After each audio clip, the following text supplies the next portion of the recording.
Hello दोस्तों, शुरू करते हैं आज का 9 मार्च का करंट अफेयर्स न्यूज़ टुडे। तो पहली न्यूज़ है कि इंटरनेशनल नारकोटिक्स जो कंट्रोल बोर्ड है इसने अपनी वार्षिक रिपोर्ट जारी करी है।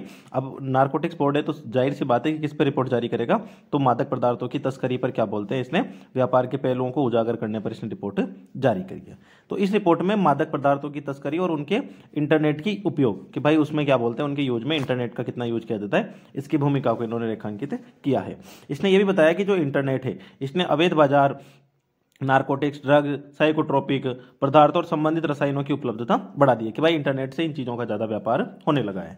और इसमें क्यों है, क्योंकि एक तो इससे नाम उजागर नहीं होता, क्योंकि क्रिप्टो मार्केट का उपयोग किया जाता है। क्रिप्टो मार्केट क्या होता है, तो क्रिप्टो मार्केट डीप वेब पर स्थित ऑनलाइन डार्कनेट मार्केट प्लेस है। ठीक है, आगे अगली न्यूज़ देखें, अगर हम इसमें मतलब अगला पॉइंट देखें तो अलग अलग सोशल मीडिया प्लेटफॉर्म का स्थानीय मार्केट प्लेस के रूप में यूज किया जाता है और बच्चे और किशोरों तक अनुचित कंटेंट को इसमें पहुंचा दिया जाता है। जो अवैध इंटरनेट आउटलेट्स मतलब बिना प्रिस्क्रिप्शन वाली दवाएं बेच रहे हैं और वे इंटरनेट फार्मेसी टेलीमेडिसिन का यूज करते हैं, मरीजों के स्वास्थ्य और खतरे को डाल देते हैं। लगभग 4.4 अरब डॉलर का अनुमान है अवैध फार्मास्यूटिकल का। ठीक है, चुनौतियां क्या है, एक तो इनक्रिप्टेड होते हैं, इनको क्या बोलते हैं, ऑनलाइन पता ही नहीं चलता, तो मुकदमे भी नहीं चला सकते। इंटरनेट की वैश्विक पहुंच है, ठीक है, जहां कानून शक्ति से लागू नहीं है वहां से क्या बोलते हैं अपना काम करते हैं। फेंटालिल, अन्य सिंथेटिक ओपियोइड्स की ऑनलाइन उपलब्धता भी एक चुनौती है। ठीक है, कुछ सिफारिशें क्या की गई है, तो मादक पदार्थों के गैर चिकित्सीय उपयोग को रोकने के लिए दुरुपयोग के नुकसान के बारे में जागरूकता बढ़ाया जाए। ऑनलाइन प्लेटफॉर्म का यूज करो कि भाई मत क्या करो ऐसी चीजें। ठीक है, सोशल मीडिया प्लेटफॉर्म पर संचालित अवैध बाजार मुकदमों पर मुकदमा चलाया जाए। ई कॉमर्स सेवाओं का दुरुपयोग रोका जाए। तो ये कुछ चीजें हैं इसमें। हाँ, अब हम ये देख लेते हैं, ये थोड़ा सा इंपॉर्टेंट है। इंटरनल ये मतलब रिपोर्ट इतनी इंपॉर्टेंट नहीं थी प्रीलिम्स के हिसाब से, मेंस में आप यूज कर सकते हो इसे। ठीक है, इंटरनेशनल नारकोटिक्स कंट्रोल बोर्ड, तो इसका पहली बात तो ठीक है, ये सचिवालय कहाँ पर है इसका, तो वियना ऑस्ट्रेलिया के अंदर इसका सचिवालय है। ठीक है, single convention on narcotic drug 1961 के एक्ट के तहत इसको, तो सिंगल, ये ध्यान रखना, single convention on narcotic drugs 1961 के अनुसार 1968 में स्थापित हुआ था। ठीक है, संयुक्त राष्ट्र अंतर्राष्ट्रीय मादक पदार्थ नियंत्रण अभिसमयों के क्रियान्वयन और एक स्वतंत्र और अर्ध न्यायिक निकाय है। 13 सदस्य इसमें होते हैं, 5 साल की अवधि के लिए चुने जाते हैं। ठीक है, और इसने इंटरनेट के दुरुपयोग को रोकने के लिए कुछ पहले भी शुरू करी है, जैसे कि global rapid interdiction of dangerous substance project, international operation new psychotic substance, तो ये इसने कुछ पहले भी शुरू करी है। चलिए अगली न्यूज देखते हैं हम। प्रधानमंत्री ने नेशनल क्रिएटर्स अवार्ड 2023 प्रदान किया। तो आप लोगों ने देखा ही होगा कि बहुत सारी वीडियोस भी वायरल हुई है। तो जो नेशनल क्रिएटर अवार्ड्स हैं जिसमें जया किशोरी जी, रणवीर अलाहाबादिया, निश्चय, ठीक है, आरजे रौनक, ऐसे बहुत सारे लोगों को उसमें अवार्ड मिला है। ठीक है, तो नेशनल क्रिएटर अवार्ड्स का लक्ष्य क्या है, निम्नलिखित योगदान से जुड़े विविध व्यक्तियों और प्रतिभाओं को सम्मानित करना जो भारत की समृद्धि और संस्कृति को बढ़ावा देते हैं, जो सकारात्मक सामाजिक बदलाव लाते हैं, डिजिटल क्षेत्र में नवाचार और रचनात्मकता को बढ़ावा देते हैं। किसने शुरू किया ये, माय गवर्नमेंट इंडिया ने इसको शुरू किया है। अलग अलग क्षेत्रों में इसको दिया जाता है, जैसे स्टोरी टेलिंग, सामाजिक बदलाव का समर्थन, शिक्षा, पर्यावरण, संधारियता। ठीक है, सभी क्रिएटर इकोनॉमी का हिस्सा है। क्रिएटर इकोनॉमी क्या होती है, उन व्यवसायों, प्लेटफॉर्म, व्यक्तियों से मिलकर बने इकोसिस्टम को कहते हैं जो ऑनलाइन कंटेंट बनाते हैं, वितरण करते हैं और फिर इनका मुद्रीकरण करके राजस्व अर्जित करते हैं। तो क्रिएटर इकोनॉमी कुछ भी कंटेंट क्रिएटर करना।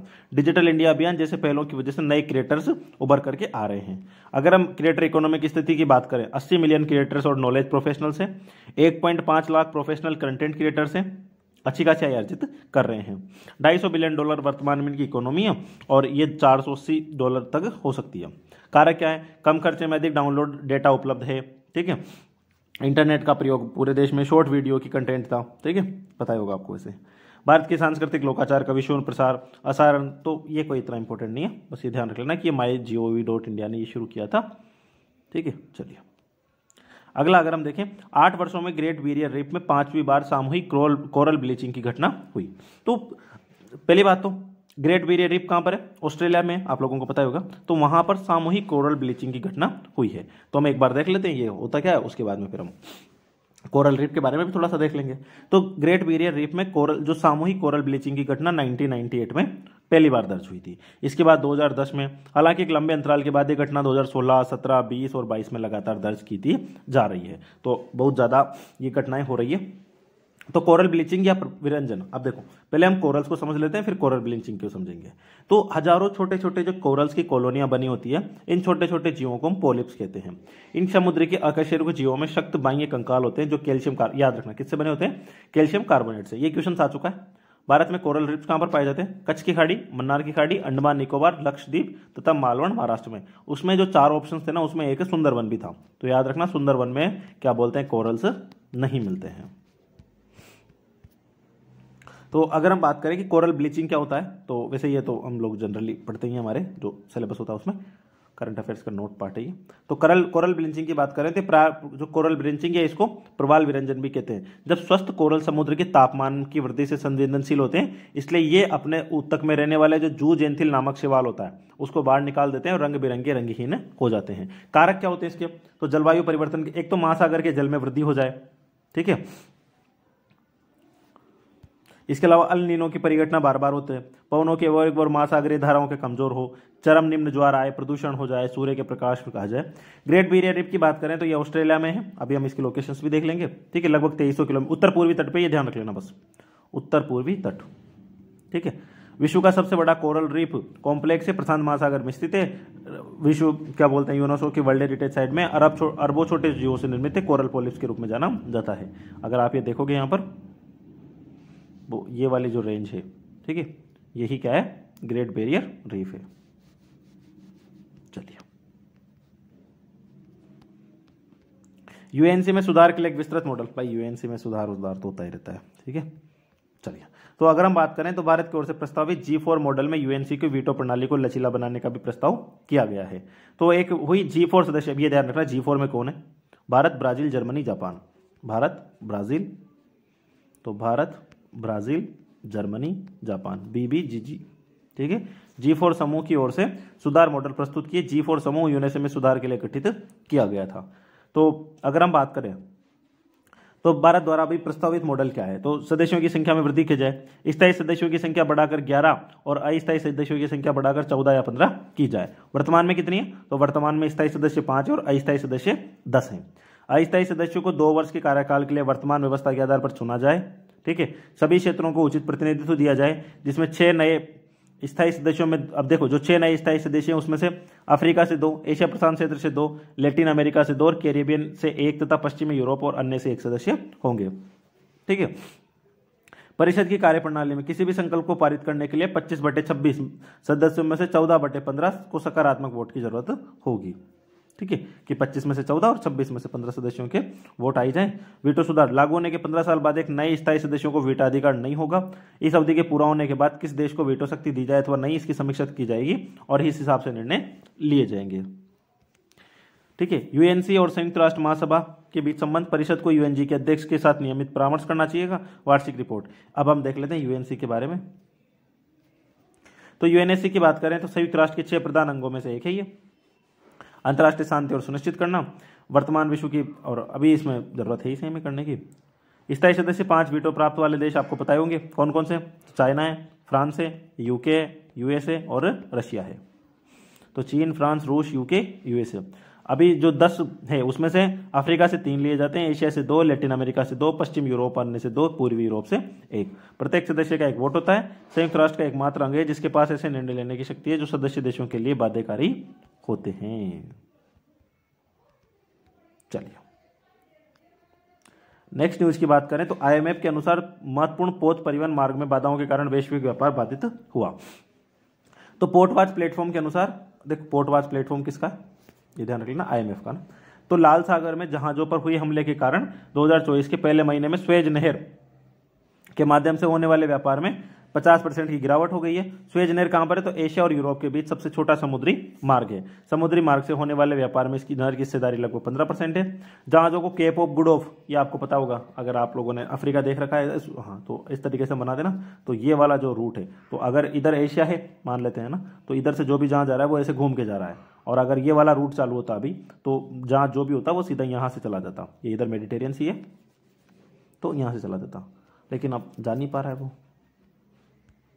चलिए, कई शिपिंग कंपनियों ने जहाज को केप ऑफ गुड ऑफ से भेजना शुरू किया है। इसके अतिरिक्त पनामा नहर में भी भीषण सूखा हो रहा है। पनामा नहर के बारे में आप जानते होंगे, ठीक है, अगर आप लोगों ने थोड़ा सा वो देखा है। ठीक है। तो ये अगर हम वो मान लें नॉर्थ अमेरिका, ये नॉर्थ अमेरिका हो गया और ये साउथ अमेरिका हो गया, तो यहाँ का जो रूट है, ठीक है, इसी को हम बोलते हैं पनामा नहर। तो जो पनामा कैनाल है ये क्या बोलता है, अटलांटिक महासागर को प्रशांत महासागर से जोड़ती है, ठीक है। समुद्री मार्ग लगभग 5% है। तो मुद्रास्फीति का दबाव बढ़ रहा है पोत परिवहन मार्ग बदलने के कारण, तो ये कुछ चीज़ें इसमें हो रही है। अब ना यहाँ पर कुछ चीज़ें, एक तो ऑपरेशन क्या बोलते हैं प्रोस्पेरिटी गार्जियन चलाया था संयुक्त राज्य अमेरिका ने, जिसमें क्या बोलते हैं UK, Bahrain, Canada, France, Italy, Netherland, Norway, Seychelles, Spain शामिल है। याद रखना भारत शामिल नहीं है, ठीक है। ऑपरेशन एस्पाइड्स लाल सागर के आसपास देशों के यूरोपीय संघ के द्वारा। तो ऑपरेशन एस्पाइड्स किसने चलाया, एस्पाइड्स चलाया यूरोपियन यूनियन के द्वारा, और ऑपरेशन प्रोस्पेरिटी गार्जियन किसने चलाया, यूएसए ने चलाया। नेक्स्ट न्यूज है, केंद्रीय रसायन और उर्वरक मंत्री के अनुसार भारत 30 वर्षों के बाद पेनिसिलियम जी को फिर से उत्पादन शुरू करेगा। तो हम पेनिसिलियम का उत्पादन वापस क्यों से कर रहे हैं। पहली बात तो पेनिसिलिन क्या है, तो पेनिसिलिन जी एक सक्रिय औषध सामग्री है, ठीक है। इसका उपयोग निमोनिया, मेनिंजाइटिस, गोनेरिया, सिफिलिस के इलाज के लिए किया जाता है। इसे बेजाइल पेनिसिलिन या बेजाइल पेनिसिलिनिक एसिड के नाम से भी जाना जाता है। 1928 में जो अलेक्जेंडर फ्लेमिंग थे, पेनिसिलियम कवक से पेनिसिलिन को अलग किया था, और ये सबसे पहली बार हुआ था। 1945 में संयुक्त रूप से मेडिसिन में इनको नोबेल प्राइज भी मिला था, किसको, अलेक्जेंडर फ्लेमिंग को।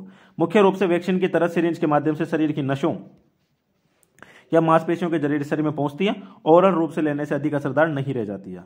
वैश्वीकरण के बाद भारत ने कई एपीआई की तरह पेनिसिलिन जी का भी चरणबद्ध तरीके से उत्पादन बंद कर दिया था। चीन से इसके सस्ते आयात के चलते उठाया गया था। एपीआई के बारे में बात करें तो ये किसी दवा को बनाने की मुख्य सामग्री होती है, ठीक है। मात्रा के हिसाब से भारत का दवा उद्योग विश्व का तीसरा सबसे बड़ा दवा उद्योग है, ध्यान रखना, 3rd नंबर पर आते हैं हम, ठीक है। और मुख्य रूप से चीन के किए जाने वाले ड्रग आयात पर निर्भर है। अब तक स्थापित एपीआई में अत्यधिक प्रारंभिक लागत, ठीक है।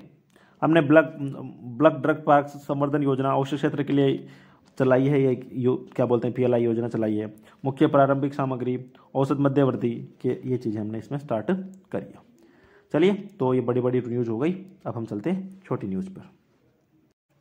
तो हमारी जो पहली न्यूज है वो है मीजल्स, खसरा और रूबेला को लेकर के।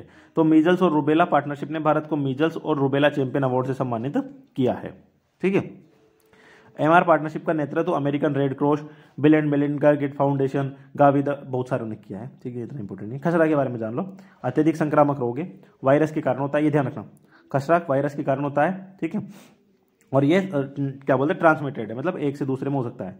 रूबेला क्या है, तो एक तीव्र संक्रामक, ये भी वायरल है, ठीक है। ये भी संक्रमित व्यक्ति के छींकने से हो सकता है, मनुष्य ही इसका एकमात्र ज्ञात होस्ट है, ये भी ध्यान रखना ना। और रोकथाम वैक्सीन की जा रही है। 2017 से भारत के सार्वभौमिक जो टीका कार्यक्रम चल रहा है उसका हिस्सा है। निर्यातित उत्पादों पर शुल्क और करों की छूट, रोड टैप योजना। तो केंद्र सरकार ने रोड टैप योजना यानी कि निर्यातित उत्पादों पर शुल्क और करों की छूट योजना शुरू की है। Advance authorisation holders, advance authorisation या तो एक विनिर्माण निर्यातक को प्रत्यक्ष रूप से या सहायक विनिर्माता से जुड़ने मर्चेंट का निर्यातक दिया जाता है। स्पेशल इकोनॉमिक जोन्स क्या होते हैं, शुल्क मुक्त एनक्लेव होता है। इसे निर्यात को बढ़ावा देने के उद्देश्य से भारत के सीमा शुल्क राज्य क्षेत्र से बाहर एक राज्य क्षेत्र के रूप में माना जाता है। व्यापार संचालन और टैक्स की दृष्टि से विदेशी क्षेत्र के जैसे होते हैं ये। निर्यात उन्मुख इकाइयां, ये इकाइयों का उल्लेख विदेशी व्यापार नीति के तहत किया गया है। ये इकाइयां अपने यहाँ उत्पादित सभी वस्तुओं और सेवाओं का निर्यात कर देती है, कुछ में छूट दी जाती है। 3 क्षेत्रक भारत के कुल निर्यात में लगभग 25% का योगदान करते हैं। वाणिज्य और उद्योग मंत्रालय की एक निर्यात प्रोत्साहन योजना है, 2021 में शुरू किया गया था, ठीक है। इस योजना के अंतर्गत उन निर्यातकों को संबंध शुल्कों से प्राप्त राशि वापस कर दी जाती है जिन्होंने अन्य योजनाओं के तहत छूट प्राप्त नहीं की है।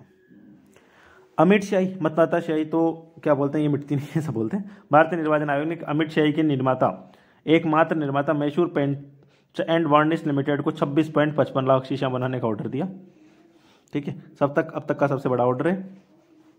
चुनाव संचालन नियम 1961 के 49 के प्रावधान में कहा गया है कि पीठासीन अधिकारी या मतदान अधिकारी प्रत्येक मतदाता की बाएं तर्जनी उंगली का निरीक्षण कर सकता है और उस पर एक अमिट शाही का निशान लगा सकता है। ये इसलिए अटता है क्योंकि अगर एक बार इसको लगा लिया तो कई महीनों तक किसी रसायन, डिटर्जेंट, साबुन या तेल से नहीं हटाया जाता, रंग पर्पल होता है। इसमें सिल्वर नाइट्रेट होता है जो नाखून के साथ अभिक्रिया करके प्रकाश के संपर्क में आने पर गहरा हो जाता है। याद रखना क्या होता है इसमें, सिल्वर नाइट्रेट। राष्ट्रीय सहकारी डेटाबेस, तो केंद्रीय सरकारी मंत्रालय ने एनसीडी राष्ट्रीय सहकारी डेटाबेस का किया। तो एनसीडी क्या है, सहकारी क्षेत्र से संबंधित सभी जानकारियां उपलब्ध कराएगा। राज्य, यूटी, अलग अलग क्षेत्रों में सहकारी समितियों की संख्या भी शामिल है। 8 लाख पंजीकृत सहकारी समितियां हैं, ठीक है। तो व्यापक हमें ऑनलाइन चीजें मिल जाएगी, सिंपल सी बात है। सैन्य अभ्यास धर्म गार्जियन किसके बीच में होता है, तो भारत और जापान के बीच में होता है। अभी क्या बोलते हैं, राजस्थान में हुआ है। राज्यसभा के लिए नामांकन की बात करें तो इन्फोसिस फाउंडेशन की पूर्व अध्यक्षता सुधा मूर्ति को राज्यसभा के लिए मनोनीत किया गया है। सुधा मूर्ति है ना। तो राज्यसभा में अगर मनोनयन की बात करें तो कार्य आवंटन नियम 1961 के तहत राज्यसभा नामांकन के लिए विषय गृह मंत्रालय को आवंटन किए जाते हैं। जो राष्ट्रपति होता है, आप लोगों को पता होगा, राष्ट्रपति राज्यसभा में 5 लोगों को चयन कर सकता है। राष्ट्रपति जो है साहित्य, विज्ञान, कला, समाज सेवा, चार क्षेत्रकों में 12 लोगों को, याद रखना, ठीक है। और राज्यपाल 5 क्षेत्रकों में, याद रखना, राज्यपाल के 5 सेक्टर है और राष्ट्रपति के 4 है। 12 सदस्यों को राज्यसभा में मनोनीत करेगा। रामगोपाल सिंह सिसोदिया बनाम अपने सचिव अन्य जरिए के भारत संघवाद में दिल्ली उच्च न्यायालय ने 80 के तहत सचिन तेंदुलकर के मनन को बरकरार रखा था। एंथ्रोपोसेन युग की बात करें तो इंटरनेशनल स्टेनोग्राफी जो कमीशन है उसने अभी बताया कि भूगर्भिक टाइम स्केल में एंथ्रोपोसेन युग की शुरुआत की घोषणा करने को प्रस्ताव को खारिज कर दिया है। एंथ्रोपोसेन युग भूगर्भिक कालखंड की अनौपचारिक अवधि है, पृथ्वी के इतिहास की सबसे हालिया अवधि का वर्णन करती है, ठीक है। औद्योगिकरण, ये चीजें इसमें प्रभाव डालना शुरू करते हैं। वर्तमान युग को होलोसीन कहा जाता है, जो अंतिम प्रमुख है। चलिए, किनमेन द्वीप समूह, ये ध्यान रखना है, किनमेन द्वीप समूह या क्यूमॉय द्वीप समूह। ताइवान ने चीन से आग्रह किया है कि वह किनमेन द्वीप समूह के निकट जल क्षेत्र में यथास्थिति में कोई बदलाव ना करें। तो ताइवान ने चीन से ये आग्रह किया है, किनमेन द्वीप समूह के निकट जल क्षेत्र में यथास्थिति में कोई बदलाव ना करे। किनमेन द्वीप समूह में 12 द्वीप हैं। ताइवान का अधिकार क्षेत्र में चीन मुख्य भूमि के मुहाने पर ताइवान जल संधि में स्थित है। ये पहाड़ी द्वीप है, पठारी और चट्टाना दोनों क्षेत्र हैं। मानसूनी उपोष्ण कटिबंधीय जलवायु, कम्युनिस्ट और नेशनल पार्टियों के बीच संघर्ष चलता रहा है। तो ये ध्यान रखना है, किनमेन द्वीप समूह किसका पार्ट है, ताइवान का। हाँ, अभी ये थे न्यूज में। संबोधन फोंगलो, तो सरकार ने जनजातीय नायक संबोधन फोंगलो को श्रद्धांजलि अर्पित की। भारतीय स्वतंत्र असम के वर्तमान दिमा हसाओ जिले के उत्तरी कछार पहाड़ियों के लोंगाखोर से थे, तो असम से थे, ये ध्यान रखना है। 1832 में कछार पर अंग्रेजों का कब्जा होने के परिणाम स्वरूप अंग्रेजों के खिलाफ विद्रोह किया था। फूट डालो राज करो की नीति को समझा। दमसी युवाओं को संगठित किया। अपनी सेना की गठित की। मेजर बोयात के नेतृत्व वाले ब्रिटिश सेना पर हमला करके मेजर बोयात को मार डाला था इन्होंने। तो इसी के साथ आज की करंट अफेयर्स खत्म होती है। धन्यवाद।